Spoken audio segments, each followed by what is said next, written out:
여러분은 언제 가장 마음이 급하신가요? 저는 뜬금없게도 옷 매장에서 피팅룸을 쓸 때 마음이 가장 급해집니다. 옷을 갈아입다 보면 외부 소리도 들리다 보니 괜히 긴장해서 빨리 옷을 입고 나오게 되더라고요. 오늘 사연의 한국 남성도 이제 저와 같은 긴장을 느끼면서 살지도 모르겠습니다. 그는 의류 매장 피팅룸에서 바지를 갈아입고 있었습니다. 그런데 난데없이 한 여성이 다급하게 들었다고 하는데요. 보통 이런 상황이라면 여성이 비명을 지르거나 도망갔을 텐데 오늘의 주인공인 이 러시아 여성은 달랐습니다. 그 남성이 당황해서 바지도 제대로 입지 못하고 있는데도 오히려 그에게 더 가까이 다가갔습니다. 그리고 떨리는 목소리로 부탁했어요. 살려달라고 말이에요. 과연 그녀에게 무슨 일이 일어났던 걸까요? 함께 들어보시죠. 구독과 좋아요는 감동블라썸에 큰 힘이 됩니다. 저는 알리사예요. 러시아 변두리의 낡은 아파트에서 태어나 지금까지 살고 있습니다. 제 인생에서 가장 선명한 기억 중 하나는 7살 때의 어느 겨울 아침이에요. 엄마가 갑자기 큰 가방 2개를 들고 현관문 앞에 서 있던 모습을 아직도 생생하게 기억합니다. 알리사, 엄마가 잠깐 할머니 댁에 다녀올게요. 그때 엄마의 목소리는 이상하게 떨리고 있었어요. 평소와는 다른 긴장감이 느껴졌습니다. 어린 마음에도 뭔가 이상하다는 걸 알 수 있었지만 그저 엄마를 믿고 기다리겠다고 대답했어요. 하지만 엄마는 그날 이후로 다시 집에 돌아오지 않았습니다. 처음 며칠간은 아버지도 저도 엄마가 금방 돌아올 거라고 믿었어요. 아버지는 저녁마다 전화기 앞에 앉아서 엄마의 연락을 기다렸고 저는 창가에 서서 아파트 계단을 올라오는 모든 발걸음에 귀를 기울였습니다. 일주일이 지나고 한 달이 지나도 엄마는 나타나지 않았어요. 아버지는 처음에는 정말 열심히 저를 돌봐주려고 노력했습니다. 서툴게나마 밥을 해주고 제 옷을 빨아주려고 애썼어요. 하지만 시간이 지날수록 아버지의 얼굴에서 희망이 사라져갔습니다.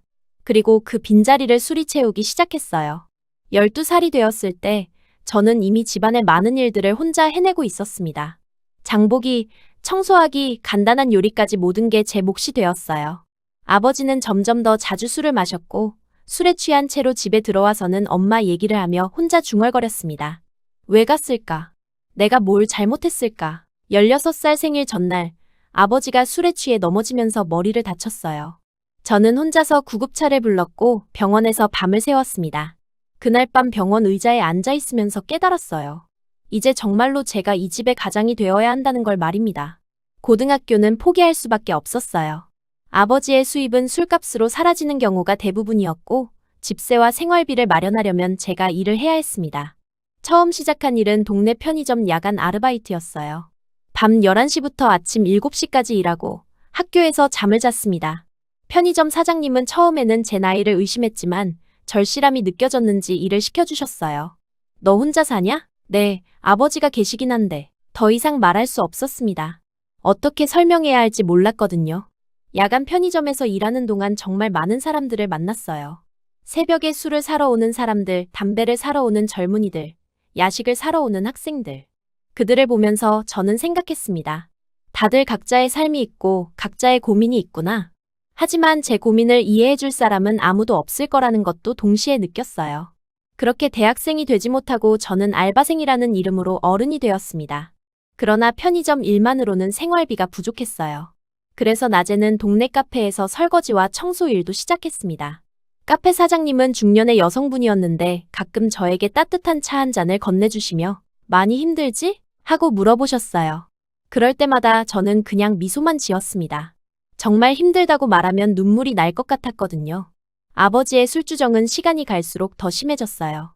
예전에는 그냥 혼자 중얼거리는 정도였는데 이제는 고함을 지르고 물건을 던지기 시작했습니다. 어떤 날은 제가 일해서 돌아왔는데 집안이 엉망진창으로 되어 있기도 했어요. 깨진 그릇들, 뒤집어진 의자들, 그리고 그 한가운데서 의식을 잃고 쓰러져 있는 아버지. 그런 날이면 저는 먼저 아버지를 침대로 옮기고 그 다음에 집을 정리했습니다. 깨진 그릇 조각들을 주우면서 가끔 손이 베이기도 했어요. 하지만 울지는 않았습니다. 울어봐야 달라질 건 아무것도 없다는 걸 이미 알고 있었거든요. 제일 무서웠던 건 아버지가 술에 취해서 저에게 고함을 지를 때였어요. 너도 엄마처럼 떠날 거지. 다들 날 버리고 가잖아. 그런 말을 들을 때마다 가슴이 찢어지는 것 같았습니다. 저는 떠나지 않을 건데, 저는 아버지를 버리지 않을 건데. 하지만 그 말을 아버지에게 해봐야 들리지도 않을 걸 알고 있었어요. 어떤 밤들은 집에 들어가는 게 무서워서 계단 아래 구석에 숨어 있기도 했습니다. 아파트 계단은 차가웠지만 집안의 고함 소리와 물건 부서지는 소리를 듣는 것보다는 나았어요. 새벽까지 그곳에서 웅크리고 있다가 조용해지면 그제야 집에 들어갔습니다. 그래도 저는 포기하지 않았어요. 아버지 외에는 정말 아무도 없었거든요. 엄마도 없고 친척들도 연락이 끊어진 지 오래였고 친구라고 할 만한 사람도 없었습니다. 공장 일도 시작했습니다. 주말에는 식품 포장 공장에서 단순 작업을 했어요. 손목이 아플 정도로 같은 동작을 반복하는 일이었지만 시급이 다른 일보다 조금 더 좋았습니다. 공장에서 일하는 아주머니들은 대부분 말이 없으셨어요. 각자의 사정이 있으신 것 같았습니다. 그렇게 하루하루를 버텨나가던 중 정말 끔찍한 일이 일어났어요. 어느 금요일 저녁 아버지가 술집에서 싸움에 휘말렸다는 연락을 받았습니다. 아버님이 손을 다치셔서 병원에 오셔야 할 것 같아요. 급하게 병원으로 달려갔는데 아버지는 이미 치료를 받은 상태였어요. 하지만 문제는 그 다음이었습니다. 아버지는 완전히 만취한 상태였고 저를 보자마자 큰 소리로 고함을 지르기 시작했어요. 알리사, 돈 가져왔지? 병원비 내야 한다고. 주변 사람들이 모두 쳐다봤습니다. 저는 얼굴이 빨개지는 걸 느끼면서도 아버지를 진정시키려고 애썼어요. 아빠, 조용히 해요. 여기 병원이에요. 하지만 아버지는 들은 척도 하지 않고 계속 소리를 질렀습니다. 돈 가져와. 안 가져오면 집에 들어오지 마. 그 순간 저는 더 이상 견딜 수 없다는 생각이 들었어요. 병원을 뛰쳐나가 무작정 거리를 걸었습니다. 눈물이 나왔지만 참으려고 했어요. 그런데 아버지가 뒤쫓아 오더라고요. 알리사, 어디가? 돌아와. 저는 더 빨리 걸었고 결국 뛰기 시작했습니다. 뒤에서 아버지의 목소리가 점점 가까워지는 게 느껴졌어요. 공포에 질린 저는 가장 가까운 건물로 뛰어들어갔습니다. 그곳은 작은 옷 매장이었어요. 매장 안으로 뛰어들어간 저는 주변을 둘러봤습니다. 작은 옷가게였지만 다행히 구석 쪽에 몇 개의 피팅룸이 보였어요. 아버지의 발걸음 소리가 점점 가까워지는 게 느껴졌고 저는 더 이상 망설일 시간이 없었습니다. 가장 가까운 피팅룸으로 뛰어들어가서 재빨리 문을 닫았어요. 피팅룸 안은 좁았지만 형광등이 밝게 켜져 있었습니다. 제 심장이 터질 것처럼 뛰고 있었어요. 가슴이 너무 답답해서 숨쉬기조차 힘들었습니다. 아버지가 저를 찾아서 이곳까지 따라온 게 믿기지 않았어요. 그런데 문을 닫자마자 저는 깜짝 놀랐어요. 피팅룸 안에 이미 누군가가 있었던 거예요. 한 남자가 바지를 한쪽 다리에만 걸친 채 멈춰 서 있었습니다. 동양인으로 보였고 저보다 몇 살 정도 나이가 많은 것 같았어요. 키는 적당히 크고 단정한 인상이었는데 갑작스러운 상황에 당황한 기색이 역력했습니다. 저는 공황 상태였어요. 이런 상황에서 어떻게 해야 하는지 전혀 모르겠고 그 남자가 소리라도 지르면 끝장이라는 생각에 본능적으로 반응했습니다. 제가 떨리는 손으로 그 남자의 입을 막으면서 다른 손으로는 조용히 해달라는 제스처를 했어요. 그 남자도 갑자기 들어온 저를 보고 깜짝 놀란 표정을 지었지만 바지를 제대로 입지도 못한 상태에서 갑자기 입을 막히니까 완전히 얼어붙었습니다. 하지만 제가 완전히 공포에 질려서 떨고 있는 상태라는 걸 금세 알아챈 것 같았어요. 제가 떨리는 목소리로 죄송하다고 말하려고 했는데 그 순간 피팅룸 밖에서 아버지의 거친 목소리가 들려왔어요. 알리사가 어디 있냐고, 나와서 얘기하자고 고함치시는 소리였습니다. 그 목소리에는 평소와 다른 위협적인 느낌이 담겨 있었어요. 저는 더욱 절망적이 되었습니다. 그 남자의 입을 막고 있던 손으로 이번에는 두 손을 모아서 간절히 부탁하는 제스처를 했어요. 입 모양으로만 도와달라고 애원했습니다. 그때 제 얼굴에는 절망과 공포가 가득했을 거예요. 그 남자는 여전히 바지 하나도 제대로 입지 못한 채 멍하니 서 있었지만 제 눈에 담긴 절박함을 읽어낸 것 같았어요. 그리고는 천천히 고개를 끄덕이며 이해했다는 표시를 보여줬습니다. 비록 어색하고 당황스러운 상황이었지만 저를 도와주겠다는 의지를 보여준 거였어요. 남자는 황급히 저를 피팅룸 안쪽 구석으로 밀어넣었습니다. 그리고 바지를 제대로 올리지도 못한 채로 문 앞쪽에 서서 저를 가려주었어요. 정말 급작스러운 상황이었는데도 저를 보호하려고 애쓰는 모습이었습니다. 아버지의 발걸음 소리가 점점 더 가까워지고 있었어요. 복도를 따라 이곳저곳을 찾아다니시는 것 같았습니다. 그러더니 피팅룸 앞에 멈춰 서시는 기척이 들렸어요. 저는 숨을 죽이고 가만히 있었지만 심장 소리가 너무 커서 밖에서도 들릴 것 같았습니다. 아버지가 피팅룸 문을 세게 두드리기 시작했어요. 여기 있는 거 아니냐고, 숨어있지 말고 나오라고 소리치셨습니다. 그 소리는 점점 더 거세져 갔고 다른 손님들도 쳐다보기 시작하는 것 같았어요. 그때 그 남자가 피팅룸 문을 열었습니다. 아버지와 남자가 마주 선 상황이었어요. 저는 뒤에 숨어서 두 사람의 대화를 들을 수밖에 없었습니다. 남자는 침착하면서도 단호한 목소리로 지금 옷을 갈아입고 있다고 말했어요. 러시아어를 완전히 유창하게 하지는 못했지만 의미는 충분히 전달됐습니다. 그 목소리에는 당당함과 동시에 예의도 담겨 있었어요. 아버지는 잠시 당황한 것 같았습니다. 아마 예상하지 못한 상황이었을 거예요. 그래서 조금 더 정중하게 혹시 금발의 키가 어느 정도 되는 딸을 보지 못했냐고 물어보셨어요. 목소리는 여전히 떨리고 있었지만 처음보다는 조금 진정된 것 같았습니다. 남자의 대답은 확고했어요. 보지 못했다고, 자신은 혼자 있다고 단호하게 말했습니다. 그 말에는 거짓말이라는 느낌이 전혀 들지 않았어요. 오히려 너무나 자연스러워서 아버지도 의심할 수 없었을 것 같았습니다. 아버지는 몇 초 동안 더 망설이시는 것 같았어요. 하지만 결국 실례했다고 사과하시고 발걸음을 돌리셨습니다. 그 소리가 점점 멀어지면서 저는 조금씩 안심이 되기 시작했어요. 아버지의 발걸음이 완전히 사라질 때까지 우리는 피팅룸 안에서 숨을 죽이고 기다렸어요. 그 시간이 정말 길게 느껴졌습니다. 몇 분이 지나서야 남자가 조심스럽게 이제 괜찮은 것 같다고 말해줬어요. 저는 그제야 정신을 차리고 깊이 고개를 숙여 인사했습니다. 정말 고맙다고, 감사하다고 연신 말씀드렸어요. 이 낯선 사람이 아니었다면 어떻게 되었을지 상상도 하기 싫었습니다. 그 남자는 괜찮다고 하면서 많이 무서웠을 거라고 걱정해 주었어요. 그 목소리에는 진짜 걱정과 따뜻함이 담겨 있었습니다. 저는 태어나서 처음으로 완전한 낯선 사람에게서 진심 어린 관심을 받고 있다는 걸 깨달았어요. 저는 이제 괜찮다고 가봐야겠다고 말했습니다. 우리는 서로 어색하지만 진심 어린 인사를 나누고 헤어졌어요. 그 남자의 얼굴을 제대로 보지도 못했고 이름도 묻지 못했습니다. 하지만 그 짧은 순간이 제 마음속에 정말 깊이 새겨졌어요. 태어나서 처음으로 누군가가 저를 위해 위험을 감수해주고 저를 보호해준 순간이었거든요. 그 따뜻함과 안전함이 어떤 느낌인지 그때 처음 알게 되었습니다. 집으로 돌아가는 길에 저는 계속 그 순간을 떠올렸어요. 그 남자의 침착한 목소리, 저를 보호해주려던 모습, 진심 어린 걱정의 표정. 그런 것들이 제게는 너무나 낯설었습니다. 집에 도착했을 때 아버지는 이미 소파에서 잠들어 있었어요. 다행히 더 이상 소동은 없었지만 저는 잠들 수가 없었습니다. 계속해서 그날의 일이 머릿속에서 맴돌았거든요. 그날 밤 저는 깨달았어요. 지금까지 살아오면서 정말로 저를 지켜준 사람이 아무도 없었다는 걸 말입니다. 엄마는 떠났고 아버지는 술에 빠져서 저를 보호하기는커녕 오히려 제가 아버지를 보호해야 하는 상황이 되어버렸어요. 친구도 없고 의지할 어른도 없었습니다. 하지만 그날 피팅룸에서는 달랐어요. 완전한 낯선 사람이었지만 그 남자는 아무 조건 없이 저를 도와줬습니다. 자신의 불편함도 감수하면서 말이에요. 다음 날부터 저는 그 옷 매장 근처를 지나갈 때마다 혹시 그 남자를 다시 볼 수 있을까 하고 두리번거렸어요. 하지만 쉽게 만날 수는 없었습니다.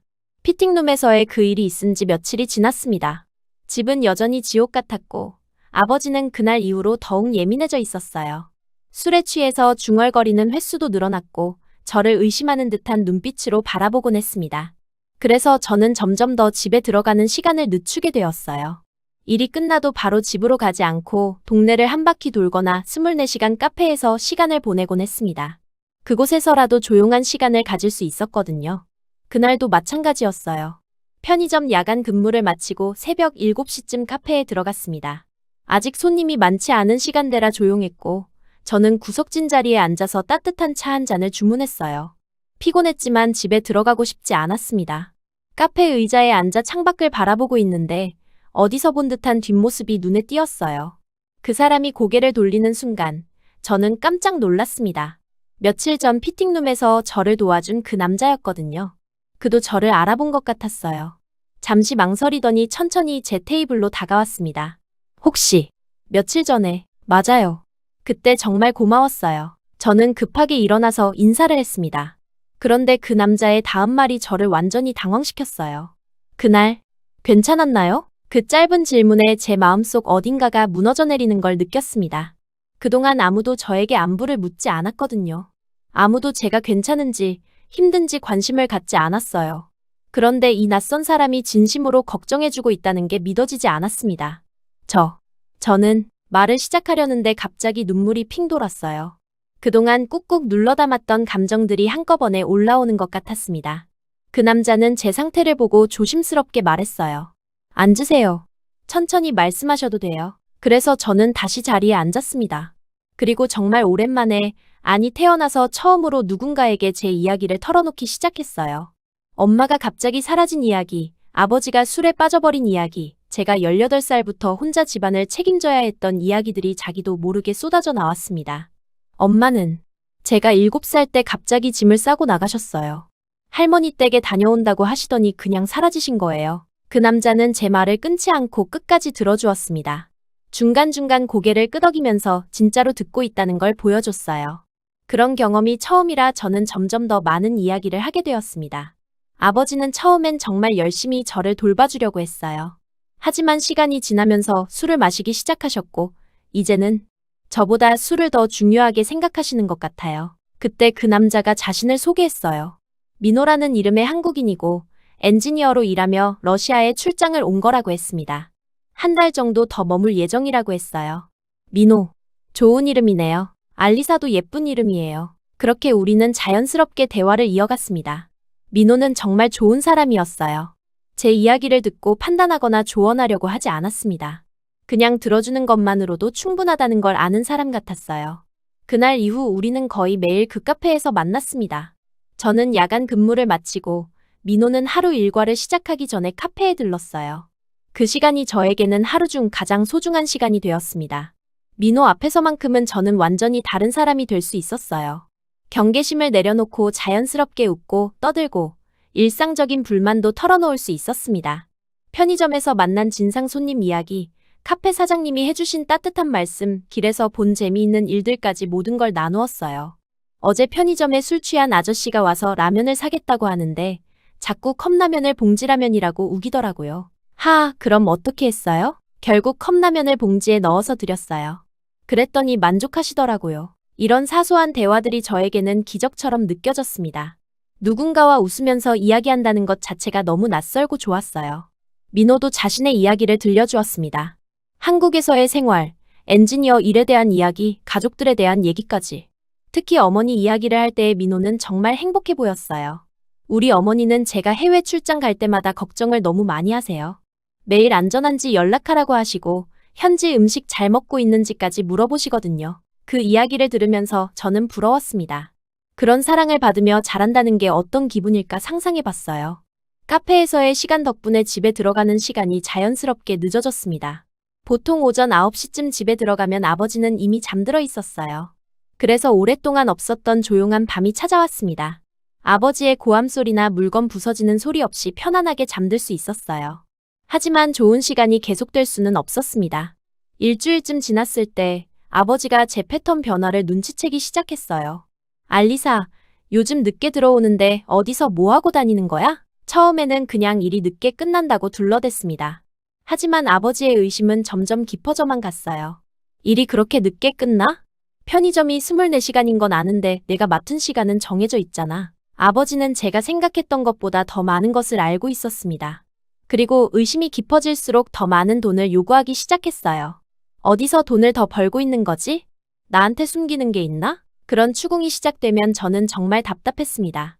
민호와의 시간이 제게 얼마나 소중한지 설명할 수도 없었고 이해받을 수도 없을 것 같았어요. 어느 날 아버지의 추궁이 특히 심했습니다. 술에 취한 상태에서 제가 들어오자마자 고함을 지르기 시작했어요. 알리사, 너 요즘 이상해. 돈도 예전만큼 안 가져오고 늦게 들어오고 혹시 남자라도 생겼나? 그 말을 듣는 순간 저는 화가 났습니다. 지금까지 아버지를 위해 얼마나 희생해왔는데 이런 식으로 의심을 받아야 한다는 게 억울했어요. 아빠, 저 진짜 열심히 살고 있어요. 왜 자꾸 의심만 하세요? 그럼 어디서 뭐하고 다니는지 말해봐. 왜 말을 못해? 그때 저는 평생 처음으로 아버지에게 제대로 맞섰습니다. 이제 그만해요. 저는 더 이상 아빠의 주머니가 아니에요. 그 말이 나오는 순간 저 자신도 놀랐어요. 지금까지 한 번도 아버지에게 이런 식으로 말해본 적이 없었거든요. 아버지도 마찬가지로 놀란 표정을 지었습니다. 그리고 말문이 막힌 듯 멍하니 앉아버렸어요. 그날 밤 저는 민호에게 그 일을 이야기했습니다. 민호, 저 이제 어떻게 해야 할까요? 아버지와 이런 식으로 살 수는 없을 것 같아요. 민호는 한참 동안 생각에 잠겨 있더니 조심스럽게 말했어요. 알리사, 제가 말씀드려도 될까요? 혹시 기분 나쁘게 들리실 수도 있는데 괜찮아요. 말해보세요. 지금처럼 계속 도와주시면 아버님은 절대 변하지 않으실 거예요. 연락을 끊고 생활비만 최소한으로 보내세요. 그게 오히려 진짜로 도와드리는 거예요. 그 말은 정말 잔인하게 들렸습니다. 아버지를 버리라는 말로 들렸거든요. 하지만 이상하게도 민호의 말이 진짜 도움이라는 걸 마음 깊숙한 곳에서 느낄 수 있었어요. 하지만 아버지가 혼자 계시면 어떡해요? 혼자 있어야 자신의 문제를 직면하게 될 거예요. 지금은 알리사가 모든 걸 해결해주고 있으니까 변할 이유가 없는 거죠. 민호의 말은 논리적이었지만 결정을 내리기까지는 며칠이 더 걸렸습니다. 아버지 외에는 정말 아무도 없었는데 그 아버지마저 등을 돌린다는 게 쉽지 않았어요. 하지만 결국 저는 생전 처음으로 저 자신을 위한 결정을 내렸습니다. 아버지와 연락을 끊고 최소한의 생활비만 보내기로 한 거예요. 그 결정을 민호에게 이야기했을 때 그는 제 손을 꼭 잡아주었습니다. 어려운 결정이었을 텐데 정말 대단해요. 저도 함께 할게요. 그 말이 저에게는 큰 힘이 되었어요. 혼자가 아니라는 느낌을 받았습니다. 실제로 연락을 끊는 것은 생각보다 어려웠어요. 처음 한 달 동안 아버지는 격하게 분노했습니다. 제 직장까지 찾아와서 돈을 요구하기도 했고 옆집 아저씨를 통해 메시지를 전달하기도 했어요. 하지만 저는 마음을 굳게 먹고 버텼습니다. 민호는 그 힘든 시간 동안 계속 제 곁에 있어 주었어요. 제가 흔들릴 때마다 다독여주고 올바른 선택을 했다고 격려해 주었습니다. 지금이 가장 힘든 시기일 거예요. 조금만 더 버텨보세요. 2달, 3달이 지나면서 조금씩 변화가 보이기 시작했습니다. 옆집 아저씨가 전해준 소식이었어요. 알리사, 내 아버지 요즘 술 마시는 날이 줄었더라. 그리고 가끔 일자리를 알아보러 다니는 것도 봤어. 그 말을 듣고 저는 처음으로 희미한 희망을 느꼈습니다. 정말로 변화가 시작되고 있는 건 아닐까 하는 기대감이 들었어요. 그렇게 저는 생전 처음으로 깨달았습니다. 나는 이제 혼자가 아니구나. 누군가 진짜로 저를 아끼고 저의 행복을 바라는 사람이 생겼다는 것을. 그것만으로도 제 인생은 완전히 달라지기 시작했습니다. 민호와의 시간이 이렇게 소중할 줄 몰랐습니다. 매일 카페에서 만나는 시간이 제게는 하루 중 유일한 평안이었어요. 하지만 좋은 시간은 항상 빨리 지나가는 법인가 봅니다. 어느 날 민호가 출장이 끝나서 한국으로 돌아가야 한다고 말했어요. 그 말을 듣는 순간 제 심장이 덜컥 내려앉았습니다. 이 평온이 사라진다는 건 상상조차 하기 싫었어요. 그동안 민호가 있어서 버틸 수 있었는데 다시 혼자가 된다면 어떻게 해야 할지 막막했습니다. 민호는 다음 주 금요일에 떠난다고 했지만 제게 하고 싶은 말이 있다고 했습니다. 그리고 조심스럽게 제 손을 잡으며 말했어요. 이제 아버님도 혼자 살아갈 수 있을 만큼 한 단계 올라오셨으니까 한국으로 같이 가자고 저에게 더 따뜻한 삶이 필요하다고 했습니다. 그 말이 잔인한 이기심인지 아니면 저를 살리기 위한 배려인지 알 수 없었어요. 하지만 한 가지는 확실했습니다. 민호 없이 다시 예전의 삶으로 돌아간다면 저는 버텨낼 수 없을 것 같았어요. 저는 아버지를 두고 떠날 수는 없다고 말했지만 민호는 아버님이 이제 변화의 기회를 잡으셨다고 했습니다. 옆집 아저씨 말씀으로는 술도 많이 줄이시고 일자리도 알아보신다고 하셨으니 오히려 제가 계속 있으면 의존하게 될 수도 있다고 설명해 주었어요. 민호의 말은 논리적이었지만 마음으로 받아들이기는 쉽지 않았습니다. 아버지를 버리고 떠나는 것 같은 죄책감이 들었거든요. 며칠 동안 저는 정말 많은 고민을 했어요. 밤잠을 설치며 생각에 생각을 거듭했습니다. 지금까지 제 인생은 오로지 아버지를 위한 것이었어요. 제 꿈도 제 행복도 모두 뒷전이었습니다. 하지만 이제 정말로 저 자신을 위한 선택을 할 수 있는 기회가 왔어요. 제가 정말 한국에 가도 될지 물어봤을 때 민호는 당연하다고 하면서 자신이 모든 걸 도와주겠다고 했습니다. 그리고 어머니도 저를 만나고 싶어 하신다고 말해주었어요. 그렇게 저는 결국 생전 처음으로 내 인생을 위한 선택을 하기로 했습니다. 한국으로 떠나기 전에 해야 할 일들이 많았어요. 일단 편의점과 카페 일을 그만두어야 했고 짐도 정리해야 했습니다. 하지만 가장 어려운 건 아버지에게 어떻게 이 소식을 전할지였어요. 결국 저는 편지를 쓰기로 했습니다. 직접 만나서 말하면 감정이 복잡해질 것 같았거든요. 편지를 쓰는 동안 눈물이 계속 흘렀어요. 아버지께 한국으로 간다고 1년 동안 일자리를 찾고 자리 잡을 동안 최소한의 생활비를 보내드릴 테니까 제 걱정 말고 아버지도 스스로의 삶을 살아달라고 썼습니다. 저도 이제 제 삶을 살고 싶다고, 아버지가 술을 줄이고 계시다는 소식을 들어서 정말 기쁘다고, 이제 우리 둘 다 새로운 시작을 할 때인 것 같다고 적었어요. 그리고 마지막에 사랑한다고 썼습니다. 편지를 다 쓰고 나니 가슴 한편이 시원해지는 느낌이었습니다. 드디어 제 마음속 깊이 묻어두었던 말들을 꺼낸 것 같았어요. 옆집 아저씨에게 편지를 전해달라고 부탁했습니다. 아저씨는 처음에는 놀라셨지만 제 결심이 확고하다는 걸 알고 흔쾌히 도와주셨어요. 잘 생각한 것 같다고, 제 아버지도 이제 혼자 설 때가 되었다고, 걱정 말고 가서 행복하게 살라고 격려해 주셨습니다. 떠나는 날이 다가오면서 저는 복잡한 감정에 휩싸였어요. 설렘과 불안, 죄책감과 기대감이 뒤섞여 있었습니다. 러시아에서의 마지막 밤, 저는 창밖을 바라보며 지난 시간들을 떠올렸어요. 어린 시절 엄마와 함께했던 따뜻한 기억들, 엄마가 떠난 후의 혼란, 아버지와 함께 버텨낸 힘든 시간들, 그리고 민호를 만나면서 시작된 새로운 희망까지. 모든 게 꿈 같았습니다. 공항에서 민호와 함께 출국 수속을 밟으면서 저는 여러 번 뒤를 돌아봤어요. 정말로 이 땅을 떠나는 게 맞는 건지, 아버지는 잘 지낼 수 있을지 걱정이 밀려왔습니다. 민호가 괜찮다고, 아버님은 분명 잘 지내실 거라고 위로해주면서 제 손을 꼭 잡아주었어요. 그 따뜻함 덕분에 조금은 마음이 진정되었습니다. 비행기 안에서 저는 여러 번 울컥했어요. 무섭고 죄책감이 들었지만 동시에 이상하게도 가슴 한구석이 가벼웠습니다. 마치 오랫동안 짊어지고 있던 무거운 짐을 조금 내려놓은 기분이었어요. 민호는 제 옆에서 계속 격려해 주었습니다. 한국에서의 생활에 대해 설명해주고 어머니가 얼마나 저를 만나고 싶어 하는지 이야기해 주었어요. 어머니는 정말 따뜻하신 분이라서 저를 딸처럼 아끼실 거라고 했습니다. 그 말을 들으니 기대가 되면서도 한편으로는 부담스러웠어요. 저 같은 사람을 받아주실까 하는 걱정이 들었거든요. 한국에 도착하자마자 민호의 어머니가 공항에서 기다리고 계셨습니다. 중년의 여성분이었는데 얼굴에서 자연스럽게 따뜻함이 느껴졌어요.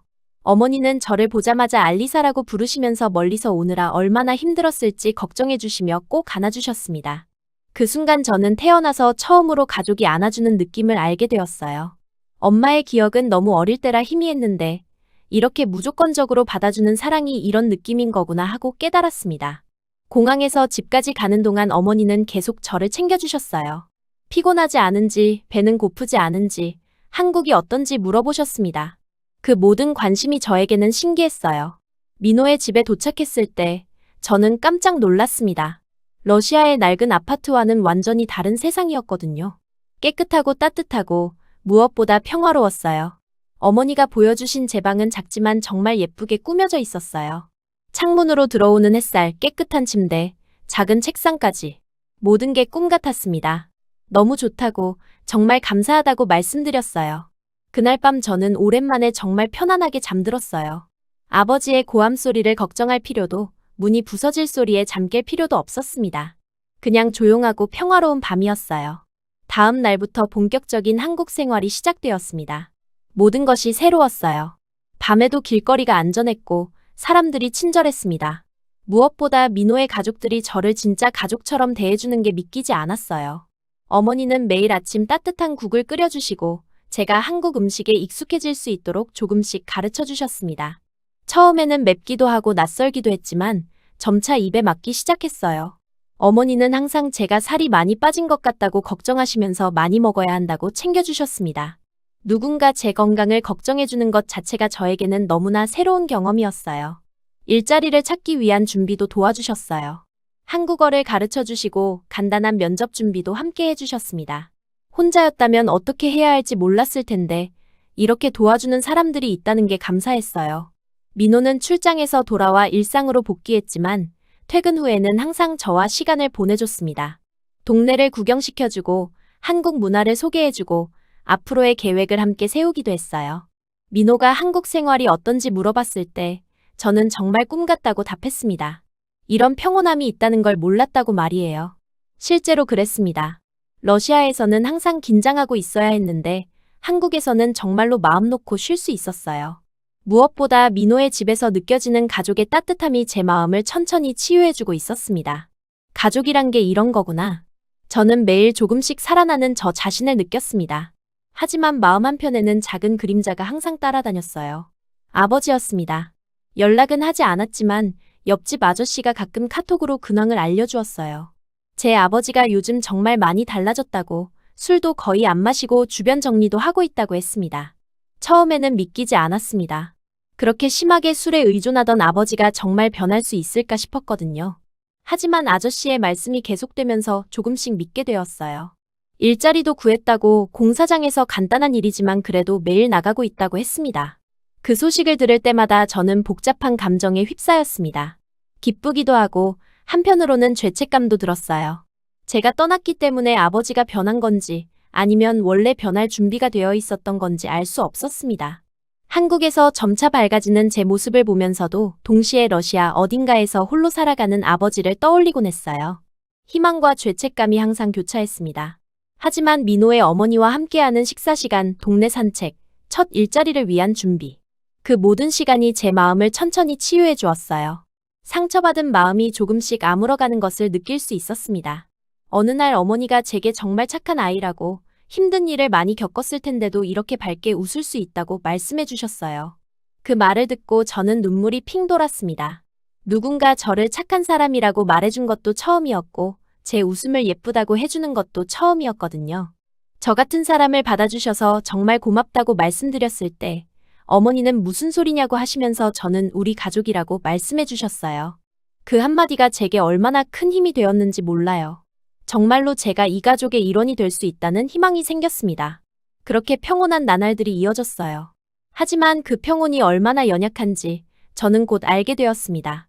어느 날 오후 한국어 수업을 마치고 집에 돌아가던 길에 제 휴대폰이 울렸어요.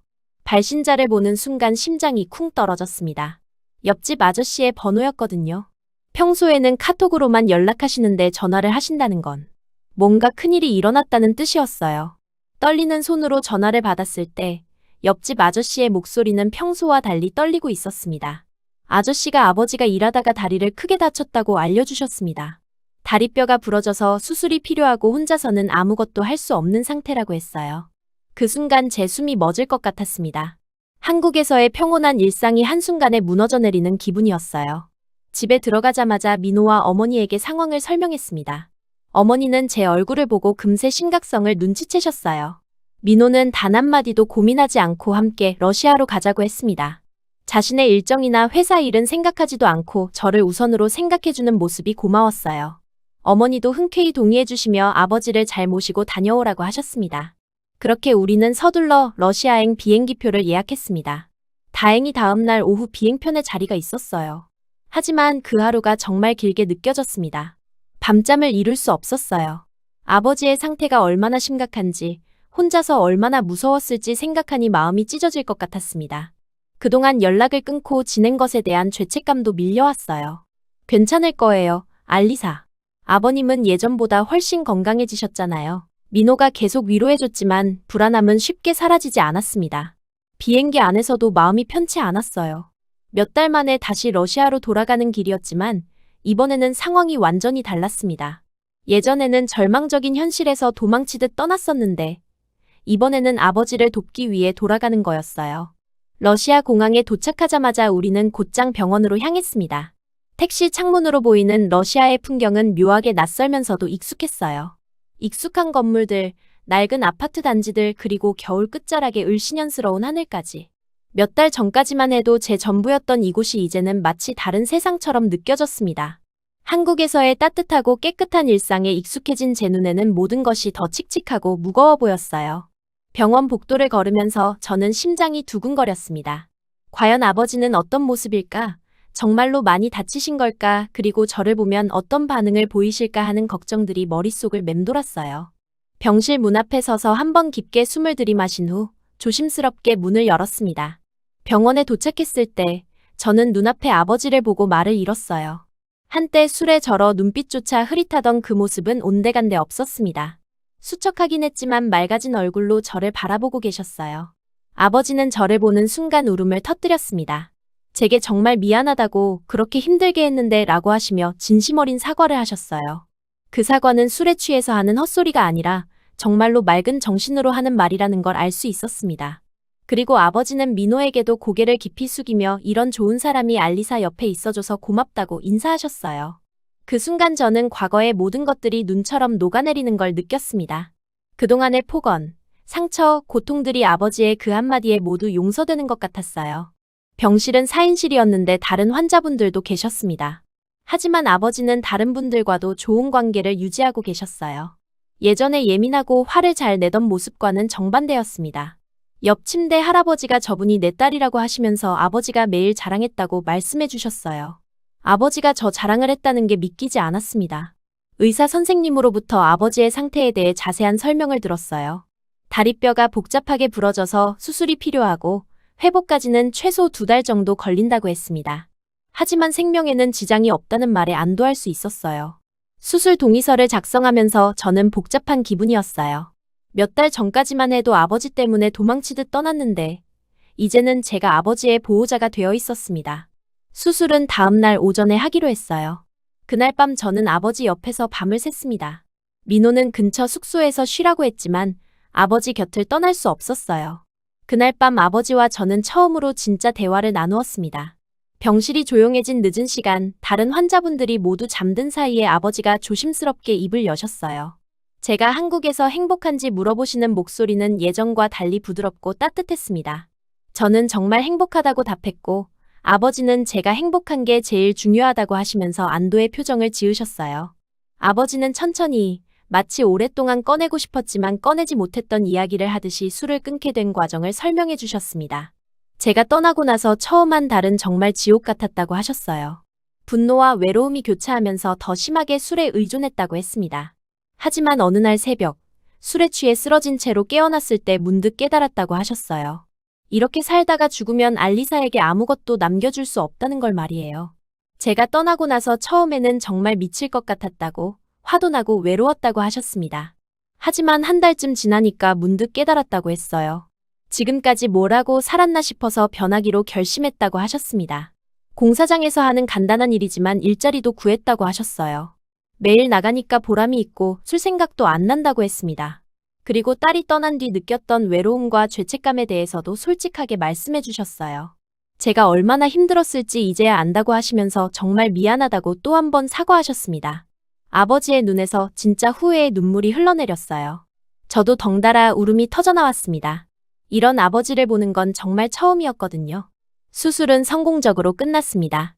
마취에서 깬 아버지는 제일 먼저 저를 찾으시며 와줘서 고맙다고 하셨어요. 저는 당연히 와야 한다고 아버지인데 라고 답했습니다. 그 후 일주일 동안 저희는 병원에서 머물렀어요. 민호는 정말 아들처럼 아버지를 돌봤습니다. 병원 음식이 맛없다고 하시면 근처 러시아 식당에서 죽을 사다 드렸고 침대에서 몸을 뒤척이기 힘들어 하시면 베개를 다시 받쳐드리고 이불을 정리해드렸어요. 아버지가 심심해하시면 러시아어로 서툴게나마 대화를 시도하며 웃음을 드리려고 노력했습니다. 언어가 완전히 통하지 않아도 마음은 충분히 전해졌어요. 특히 기억에 남는 건 민호가 아버지의 발을 마사지해드리는 모습이었습니다. 수술하지 않은 쪽 발이 붓고 아프다고 하시자 민호는 망설임 없이 발 마사지를 해드렸어요. 간병인도 아닌데 이런 것까지 해드리는 모습을 보면서 저는 이 사람이 정말로 진심으로 아버지를 대하고 있다는 걸 확신할 수 있었습니다. 아버지도 민호를 점점 아들처럼 여기게 되셨고 이런 좋은 사람이 알리사 옆에 있어서 얼마나 든든한지 모른다고 자주 말씀하셨어요. 그렇게 며칠이 지난 어느 날 밤 조용한 병실에서 민호가 아버지에게 알리사를 평생 책임지고 싶다고 말했습니다. 그 말을 듣는 순간 제 심장이 쿵 떨어졌어요. 결혼을 전제로 한 말이라는 걸 알 수 있었거든요. 술 한 방울 없이 맑은 정신의 아버지는 잠시 침묵하셨습니다. 그리고 천천히 고개를 끄덕이시며 그 아이를 부탁한다고 이제야 아버지가 되는 법을 배우는 중이라고 하셨어요. 아버지의 그 말에서 저는 진심을 느낄 수 있었어요. 예전처럼 충동적이거나 감정적인 반응이 아니라 깊이 생각해보고 내린 결론이라는 걸 알았습니다. 민호는 아버님께서 알리사를 이렇게 훌륭하게 키워주셔서 감사하다고 말했고 아버지는 쓴웃음을 지으시며 알리사는 제 힘으로 자란 아이라고 자신은 오히려 방해만 했다고 하셨어요. 그 순간 저는 인생에서 가장 깊은 안도를 느꼈습니다. 과거가 정리되고 새로운 인생으로 넘어가는 문이 완전히 열린 것 같았어요. 아버지가 회복되면서 우리 관계도 새롭게 시작되었습니다. 예전처럼 서로를 상처 주는 관계가 아니라 진짜 부녀 관계 말이에요. 아버지는 한국에서 결혼식을 올리면 자신도 갈 수 있을지 물어보셨고 저는 당연히 와야 한다고 아버지가 없으면 결혼식이 무슨 의미가 있냐고 답했습니다. 퇴원하기 전날 밤 아버지가 이제까지 못한 말이 있다고 하시면서 사랑한다고 내 딸이라서 자랑스럽다고 말씀하셨어요. 그 말을 듣고 저는 펑펑 울었습니다. 태어나서 처음으로 아버지에게서 사랑한다는 말을 들었거든요.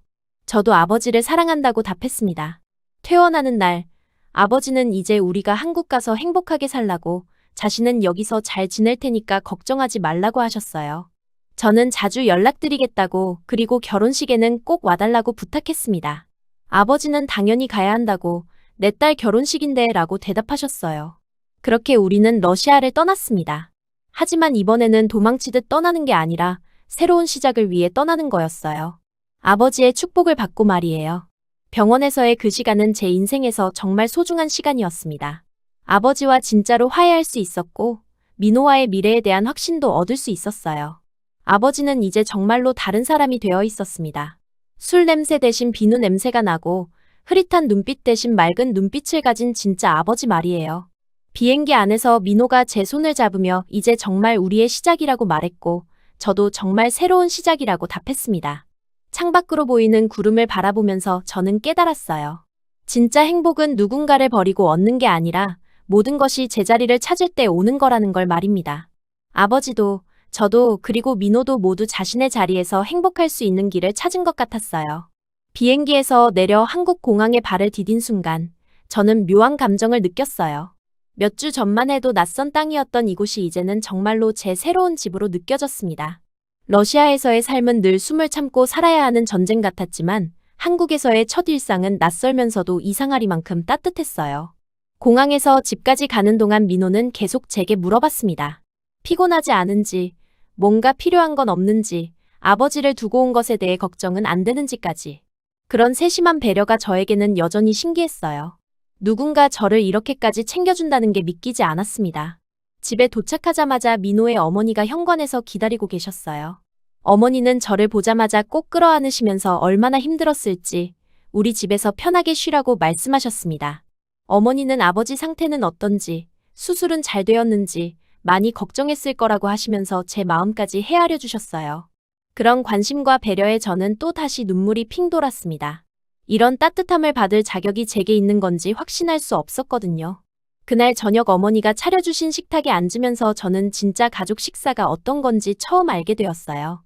서로 하루 있었던 일들을 자연스럽게 나누고 웃고 때로는 투정도 부리는 모습들이 제게는 너무나 신기했습니다. 러시아에서는 아버지와 함께 밥을 먹는 것조차 긴장의 연속이었는데 여기서는 정말로 편안하게 숨을 쉴 수 있었어요. 한국어 학원에서의 경험도 새로웠습니다. 다양한 나라에서 온 사람들과 함께 한국어를 배우면서 저처럼 새로운 삶을 시작하려는 사람들이 많다는 걸 알게 되었어요. 베트남에서 온 여성분, 필리핀에서 온 남성분, 중국에서 온 젊은 부부까지 모두들 각자의 사연을 가지고 한국에서 새 출발을 하려는 사람들이었습니다. 특히 베트남에서 온 언니와 친해졌는데 그분도 저와 비슷하게 어려운 환경에서 자랐다고 하시더라고요. 서로의 이야기를 나누면서 저는 제가 겪은 일들이 특별하지만은 않다는 걸 깨달았습니다. 많은 사람들이 각자의 방식으로 힘든 시간을 견뎌내고 있었고 새로운 기회를 찾아 용기를 내고 있었어요. 민호의 어머니는 제가 한국어 공부하는 것도 적극적으로 지원해 주셨어요. 집에서 한국어로 대화하려고 노력해 주시고 틀려도 웃으면서 고쳐주시고 제가 새로 배운 단어를 써보면 크게 칭찬해 주셨습니다. 그런 격려 덕분에 저는 한국어 실력이 빠르게 늘어나는 걸 느낄 수 있었어요. 일자리를 찾는 것도 민호와 어머니가 함께 도와주셨습니다. 제 러시아어와 영어 실력을 활용할 수 있는 곳을 찾아보자고 하시면서 여러 회사의 채용 정보를 알아봐 주셨어요. 면접 준비도 함께 해주시고 한국 직장 문화에 대해서도 미리 설명해 주셨습니다. 하지만 시간이 지나면서 저에게는 또 다른 불안감이 찾아왔어요. 아버지는 지금 어떻게 지내고 있을까 하는 걱정이었습니다. 러시아에서 돌아온 지 몇 주가 지났지만 아직 아버지와 직접 연락을 주고받지는 않고 있었거든요. 옆집 아저씨가 주기적으로 소식을 전해주시긴 했지만 그것만으로는 완전히 안심할 수 없었습니다. 아저씨가 전해주시는 소식은 대체로 긍정적이었어요. 아버지가 요즘 일도 조금씩 하려고 하고 있고 술도 많이 줄였다고 했습니다. 다리 회복도 잘 되어가고 있고 물리치료도 꾸준히 받고 계신다고 했어요. 하지만 그런 말을 들을 때마다 저는 안도와 죄책감이 동시에 몰려왔습니다. 과연 제가 아버지를 두고 한국에서 행복하게 지내는 게 맞는 건지, 아버지는 정말로 혼자서도 잘 지내실 수 있는 건지 의문이 들었어요. 하지만 민호와 어머니는 그런 제 마음을 잘 이해해 주셨습니다.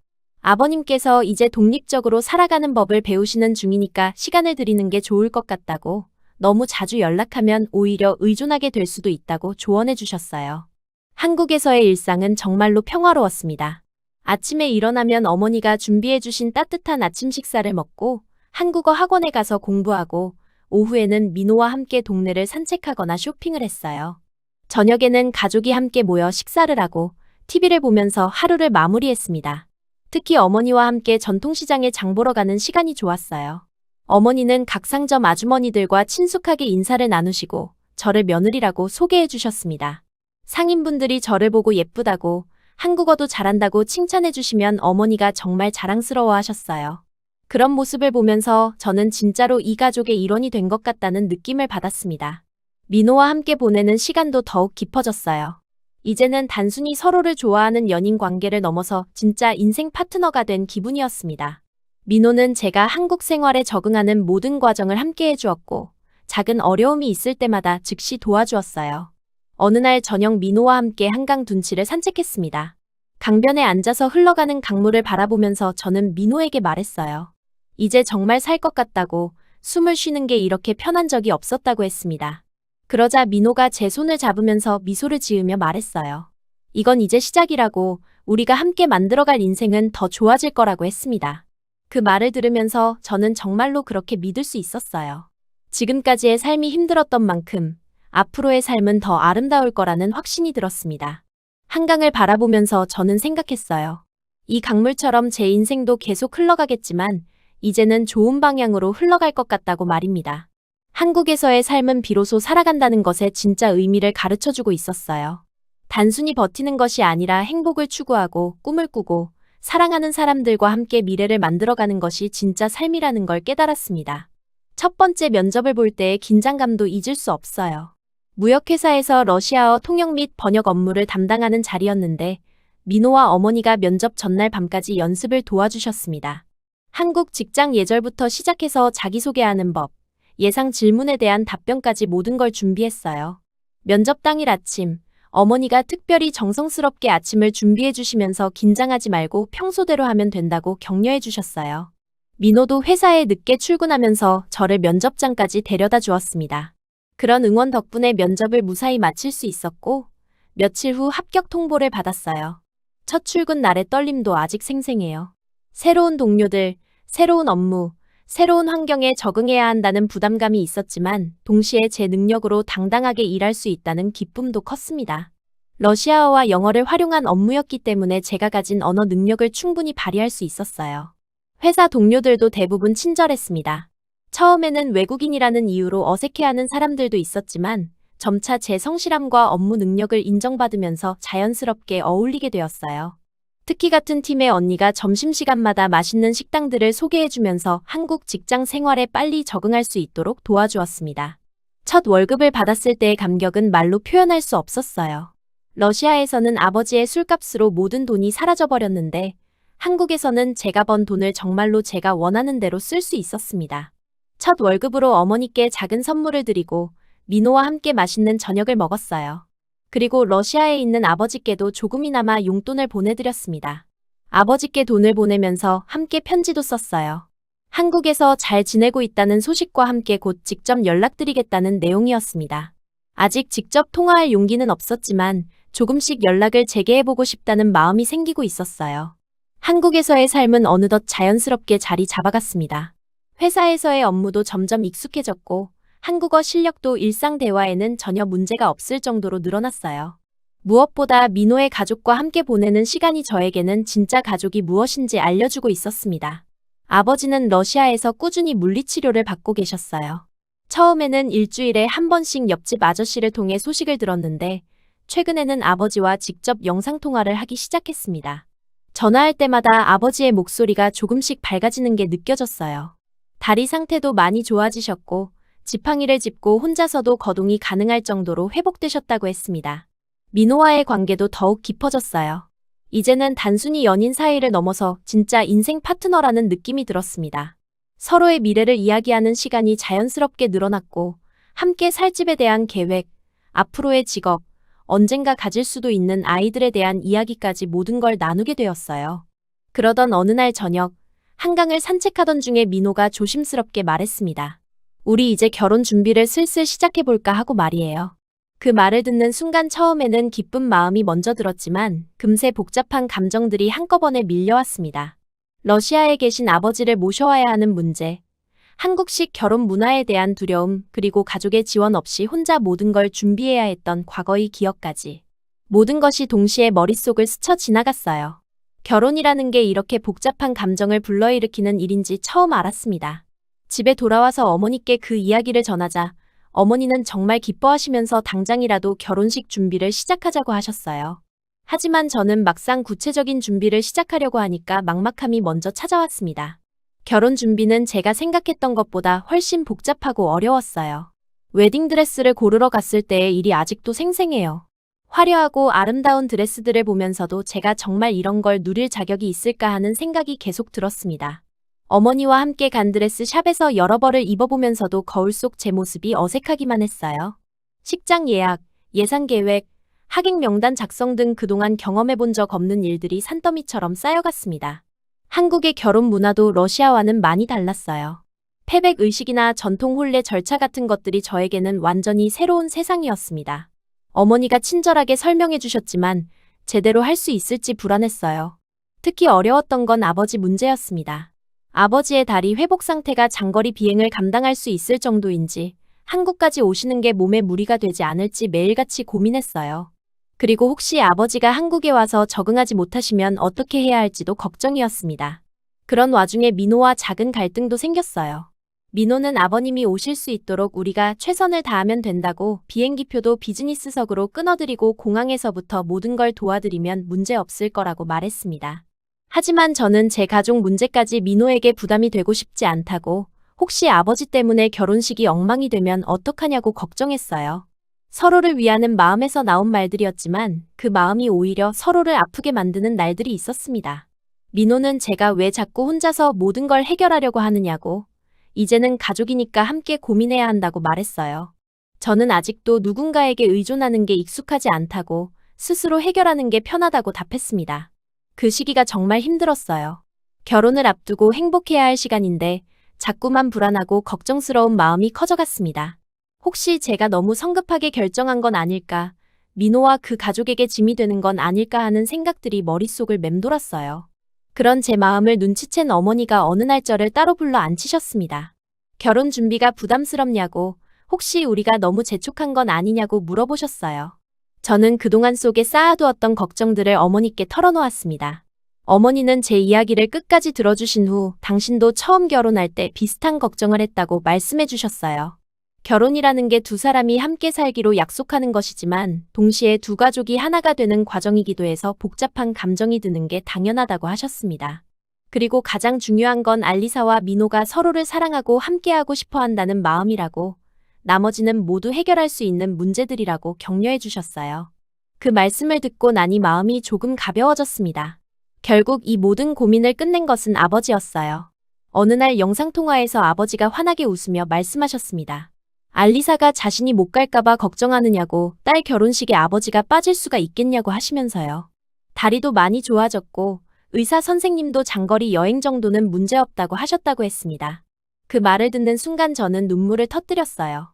평생 저를 짐으로 여기던 사람에게서 처음으로 들은 함께하고 싶다는 말이었거든요. 아버지는 제 결혼식을 정말로 중요하게 생각하고 계셨고 어떻게든 참석하려고 노력하고 계셨어요. 아버지와의 통화 이후 결혼 준비는 조금씩 속도를 붓기 시작했습니다. 민호의 어머니는 친정엄마처럼 세세한 것들을 챙겨주셨어요.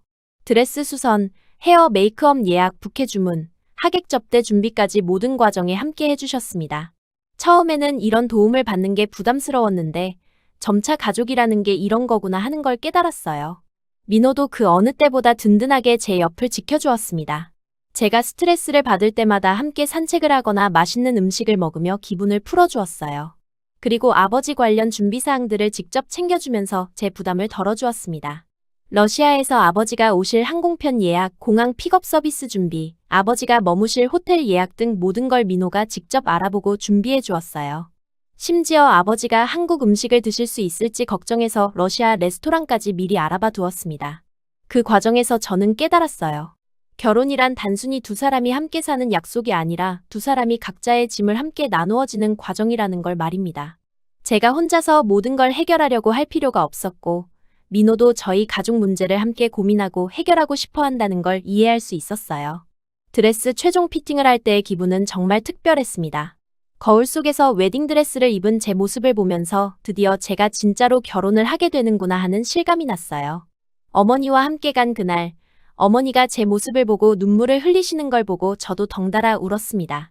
예식장 최종 점검을 할 때도 감동적이었어요. 제가 걸어갈 버진 로드, 민호와 함께 설 제단, 하객들이 앉을 자리까지 모든 게 현실로 다가왔습니다. 러시아에서 아버지가 앉으실 자리도 미리 정해두고 휠체어가 필요하시면 언제든지 준비할 수 있도록 예식장 직원들과도 미리 상의해두었어요. 결혼식 일주일 전 아버지가 한국에 도착하셨습니다. 공항에서 아버지를 만났을 때의 감격은 말로 표현할 수 없었어요. 지팡이를 짚고 계시긴 했지만 예전보다 훨씬 건강해 보이셨고 무엇보다 얼굴에 생기가 돌고 계셨습니다. 아버지는 민호와 어머니를 다시 만나 뵙고 정말 고맙다고 인사하셨어요. 그리고 한국까지 와서 딸의 결혼식을 볼 수 있게 되어서 너무 기쁘다고 말씀하셨습니다. 그 모습을 보면서 저는 정말로 모든 가족이 하나가 되는 기분을 느꼈어요. 결혼식 전날 밤, 저는 민호에게 솔직한 마음을 털어놓았습니다. 가끔은 무서워서 뒤로 숨어버리고 싶었다고, 이 모든 행복이 꿈만 같아서 언젠가 사라질까봐 두려웠다고 했어요. 하지만 이제는 안다고, 민호와 함께라면 어디든 갈 수 있을 것 같다고 말했습니다. 민호는 제 손을 꼭 잡으며 대답했어요. 자신도 처음에는 알리사의 아픈 과거를 모두 받아줄 수 있을지 확신이 서지 않았다고, 하지만 이제는 저와 함께라면 어떤 짐도 두렵지 않다고 말해주었습니다. 그날 밤 저는 정말 깊이 잠들 수 있었어요. 내일이면 진짜로 민호의 아내가 되고 이 가족의 정식 구성원이 되는구나 하는 생각에 설렘이 두려움보다 훨씬 컸습니다. 이제 진짜 결혼식이 다가오고 있었습니다. 우리 각자의 삶이 하나로 이어지는 첫 순간, 두려움보다는 설렘이 더 많아진 시간이었어요. 그리고 저는 확신할 수 있었습니다. 이제 정말로 새로운 인생이 시작될 거라는 걸 말입니다.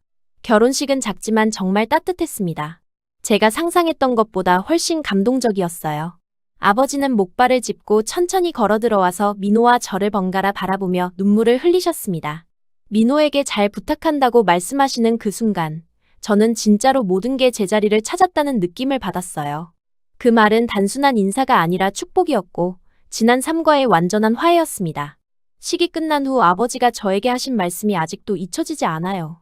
알리사가 이렇게 예쁜 신부가 되어서 정말 자랑스럽다고, 민호 같은 좋은 사람을 만나서 다행이라고 하셨습니다. 그리고 앞으로는 정말 행복하게 살라고, 자신은 러시아에서 건강하게 지낼 테니까 걱정하지 말라고 당부하셨어요. 결혼 후의 삶은 이전보다 훨씬 분주했지만 충실했습니다.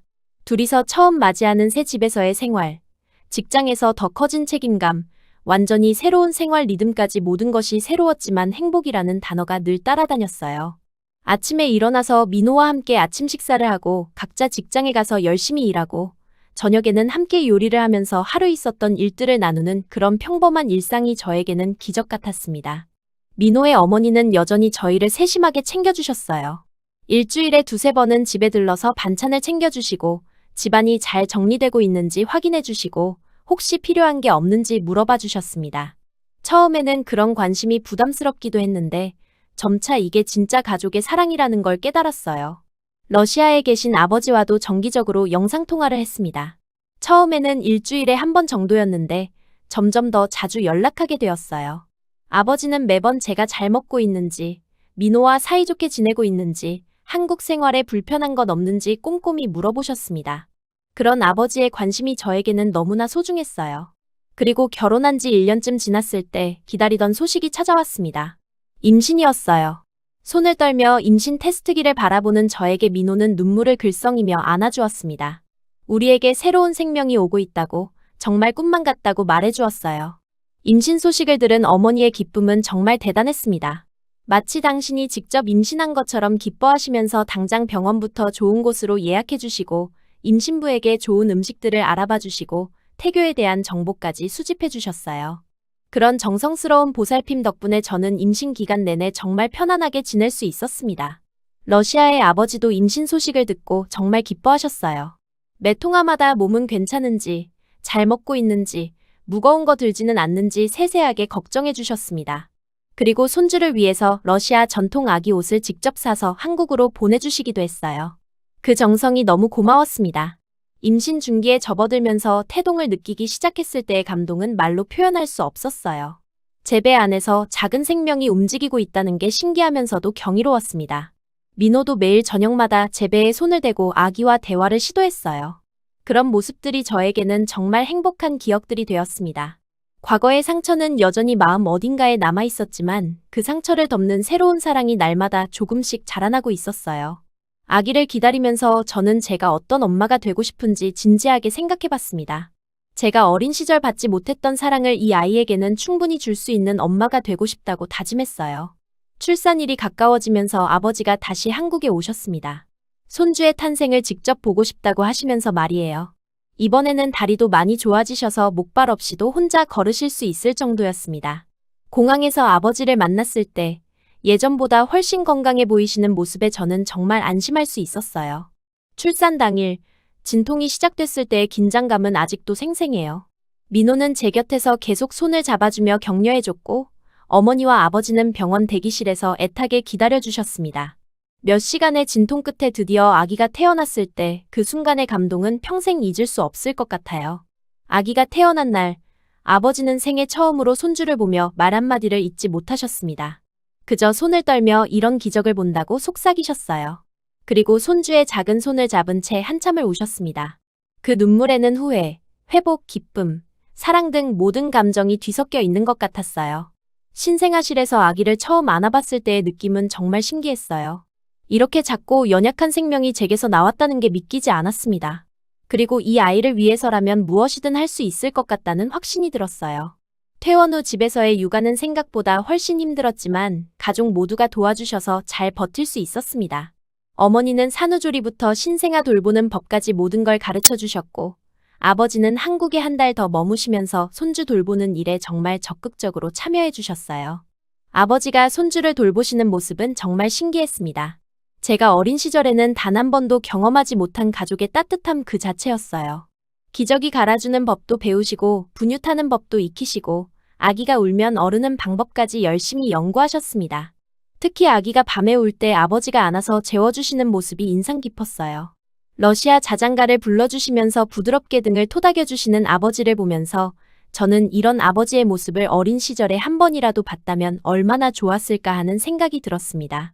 하지만 지금이라도 이런 모습을 볼 수 있어서 감사했어요. 아버지가 러시아로 돌아가신 후에도 정말 자주 영상통화를 하셨어요. 손주 얼굴을 보는 게 하루의 낙이라고 하시면서 매일 안부를 물어보셨습니다. 그리고 한국과 러시아를 오가며 손주에게 장난감을 사다 보내주셨어요. 가끔 너무 비싼 장난감을 보내시면 민호가 정중하게 말려드리기도 했지만 서툴지만 진심 어린 할아버지가 되어가시는 모습이 정말 보기 좋았습니다. 아기가 6개월쯤 되었을 때 아버지가 다시 한국에 오셨어요. 이번에는 아예 3개월 동안 머무르시겠다고 하시면서 말이에요. 손주와 더 많은 시간을 보내고 싶다고 그리고 저희 부부가 육아로 힘들 텐데 도움이 되고 싶다고 하셨습니다. 아기가 처음으로 아빠, 엄마라고 말했을 때 아버지의 기쁨은 정말 대단했어요. 마치 당신이 직접 부모가 된 것처럼 기뻐하시면서 러시아에 있는 지인들에게 자랑 전화를 걸어대셨습니다. 그런 아버지의 모습이 저에게는 너무나 새롭고 신기했어요. 어느 날 아버지가 손주를 안으며 조용히 말씀하셨어요. 알리사에게 정말 미안했고 고맙다고 저를 이렇게 키운 건 제 힘이었다고 하시면서요. 그 말을 들으며 저는 평생 짊어졌던 무거운 짐이 천천히 내려가는 것을 느꼈습니다. 아버지의 인정과 사과가 이렇게 늦게나마 와서 정말 감사했어요. 아기가 돌이 되어서 돌잔치를 할 때 러시아와 한국의 가족들이 모두 모였습니다. 옆집 아저씨도 특별히 한국까지 오셔서 축하해 주셨어요. 그 자리에서 저는 정말로 완전한 가족이 되었다는 느낌을 받았습니다. 돌잔치에서 아기가 붓을 잡았을 때 아버지는 우리 손주가 똑똑하다고 자랑하시면서 정말 기뻐하셨어요. 그리고 민호에게 손주 교육은 잘 부탁한다고 러시아어도 가르쳐달라고 부탁하셨습니다. 그런 대화들이 저에게는 정말 따뜻하게 느껴졌어요. 이제 저는 더 이상 상처 속에서 도망치는 아이가 아닙니다. 저는 제 아이에게 더 나은 세상을 주는 엄마이고 남편과 함께 미래를 만들어가는 아내이며 아버지에게는 두 번째 기회를 준 딸이에요. 그리고 무엇보다 저 자신을 사랑할 줄 아는 한 명의 독립적인 여성이 되었습니다. 아기를 키우면서 저는 많은 걸 배웠어요. 무조건적인 사랑이 무엇인지, 인내가 무엇인지, 그리고 가족이라는 게 정말 얼마나 소중한지 깨달았습니다. 힘들 때도 있지만 아기의 웃는 얼굴을 보면 모든 피로가 싹 사라져요. 어느 날 저녁, 민호와 아이, 그리고 한국에 와 계신 아버지와 함께 저녁 식사를 하면서 저는 조용히 생각했습니다. 우리는 결국 서로를 다시 살려낸 사람들이었구나 하고 말이에요. 아버지는 저 때문에 새로운 삶을 시작하셨고, 저는 민호와 그 가족 덕분에 진짜 행복을 알게 되었고, 이제는 이 작은 아기가 우리 모두에게 새로운 희망을 주고 있었어요. 그날 밤 아기를 재우면서 저는 이 아이가 저처럼 아픈 기억을 갖지 않도록 정말 사랑으로 키우겠다고 다짐했습니다. 그리고 이 완벽하지는 않지만 진실한 가족 안에서 이 아이가 행복하게 자랄 수 있을 거라는 확신이 들었어요. 지금 저는 아이를 무릎에 앉히고 이 이야기를 쓰고 있습니다. 창밖으로는 한국의 따뜻한 봄 햇살이 들어오고 민호는 퇴근길에 마트에서 저녁거리를 사고 있어요. 어머니는 오늘도 손주를 보러 오신다고 하셨고 러시아의 아버지는 몇 시간 후 영상통화로 손주 얼굴을 보겠다고 벌써부터 기대하고 계십니다. 평범한 일상이에요. 너무나 평범해서 가끔 꿈인지 현실인지 헷갈릴 정도로요. 어제 아기가 처음으로 할아버지라는 말을 했을 때 영상통화 너머로 아버지가 우시는 걸 봤습니다. 그 눈물에는 기쁨과 감사 그리고 아마도 후회도 섞여 있었을 거예요. 하지만 이제 그 후회조차 새로운 사랑으로 덮여가고 있어요. 가끔 러시아에서의 그 어두운 날들이 정말 제 이야기였나 싶을 때가 있습니다. 하지만 그 시간들이 있었기에 지금의 행복이 더욱 소중하다는 걸 알아요. 상처는 치유되었지만 사라지지는 않았습니다. 대신 그 상처들이 저를 더 강하게, 더 따뜻하게 만들어준 것 같아요. 민호와 결혼한 지 이제 3년이 되었고 아기는 이제 막 걷기 시작했어요. 어머니는 여전히 저희를 친딸처럼 챙겨주시고 아버지는 1년에 2번씩 한국에 오셔서 손주와 시간을 보내십니다. 제가 꿈꿨던 가족의 모습이 바로 이런 거였나 봅니다. 완벽하지는 않지만 진실하고 때로는 서툴지만 서로를 향한 사랑만큼은 확실한 그런 가족 말이에요. 이제 저는 확신할 수 있어요. 우리는 정말로 서로를 살려낸 사람들이었다는 것을. 그리고 앞으로도 계속해서 서로를 살려나갈 거라는 것을요. 오늘도 평범하고 행복한 하루가 저물어갑니다.